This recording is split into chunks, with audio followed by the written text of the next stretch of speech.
Yeah, that's true. All right, begin. Okay. Hey everybody, so the topic I'm going to talk to you guys about is the legalization of marijuana and how people are debating that in society today.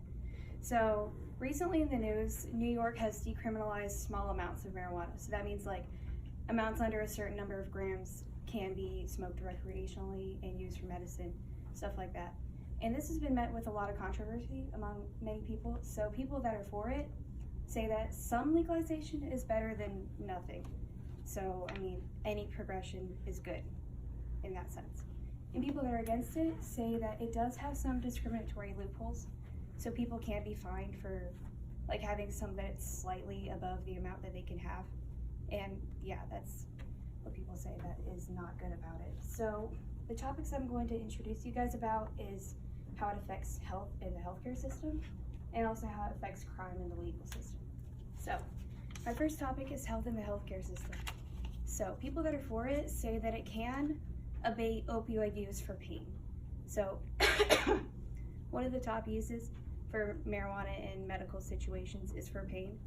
And that can, according to the people that say it's good and it should be legalized, it can reduce opioid use. And according to Dr. Peter Grinspoon, he's an author and doctor at Harvard, he says that states with medical cannabis laws had a 24.8 lower mean annual opioid overdose mortality rate compared to states that don't have them. And that was published in Harvard Health Publishing 2018, and it's titled Access to Medical Marijuana Reduces Opioid Presence, stuff like that. Okay, and so for the con of legalization, they say that it can be a gateway drug.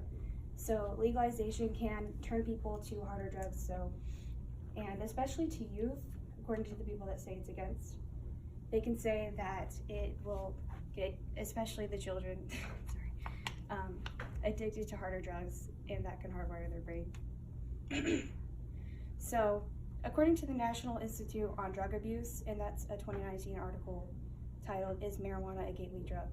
They say that adults who reported marijuana use are more likely than adults who haven't used marijuana to develop an alcohol use disorder within 3 years.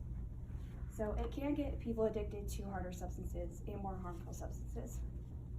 So now I'm going to talk to you how it affects crime in the legal system. So people that are for it will say that legalization will free up space in jails and like allow police to like spend more time on crimes that are actually more pertinent to society today. So more violent crimes, that sort of thing. So Market Watch 2019, and the author is Liberty Vitter, and she's statistician, yeah, something like that.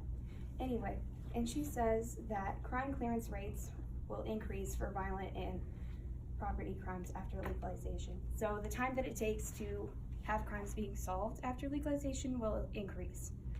Well, decrease actually. So it will take like less time to actually solve the crimes that are more impertinent to society.